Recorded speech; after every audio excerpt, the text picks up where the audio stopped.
বছরের শেষ দিকে এসে জাতির উদ্দেশ্যে ভাষণ দিয়েছেন মার্কিন প্রেসিডেন্ট ডোনাল্ড ট্রাম্প। এই ভাষণে দ্বিতীয় মেয়াদে যুক্তরাষ্ট্রের ক্ষমতায় আসার প্রথম 10 মাসে বিশ্বজুড়ে কমপক্ষে 8টি যুদ্ধ থামানোর দাবি করেছেন তিনি। মার্কিন প্রেসিডেন্ট বলেন, আমি মার্কিন শক্তি পুনরুদ্ধার করেছি, 10 মাসে 8টি যুদ্ধের মীমাংসা করেছি, ইরানের পারমাণবিক হুমকি ধ্বংস করেছি এবং গাজায় যুদ্ধ শেষ করেছি। এর ফলে 3000 বছরে প্রথমবারের মতো মধ্যপ্রাচ্যে শান্তি এসেছে। শুল্ক নীতি তার প্রশাসনের সবচেয়ে বড় কূটনৈতিক ও অর্থনৈতিক অস্ত্র বলে ট্রাম্প উল্লেখ করেন। তবে তার এই বক্তব্যের সঙ্গে বাস্তবতার ফারাক রয়েছে বলে মনে করেন সমালোচকরা। তাদের মতে ট্রাম্পের শুল্ক নীতি অনেক ক্ষেত্রে আমদানি পণ্যের দাম বাড়িয়েছে এবং ভোটারদের একটি বড় অংশের মধ্যে অসন্তোষও তৈরি করেছে।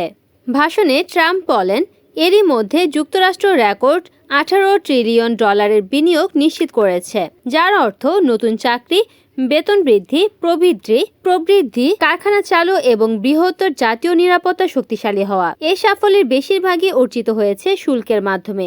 আমার প্রিয় শব্দ ট্যারিফ, যা বহু দশক ধরে অন্যান্য দেশ আমাদের বিরুদ্ধে সফলভাবে ব্যবহার করে আসছে।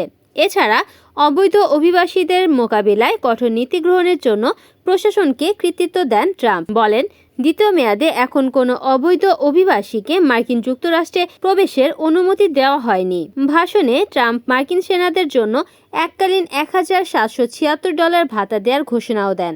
বড়দিনের আগেই 14,50,000-এর বেশি সেনা এই অর্থ পাবেন বলে জানান তিনি। এই সুবিধাকেও নিজের শুল্ক নীতির সুফল হিসেবে উল্লেখ করেন ট্রাম্প।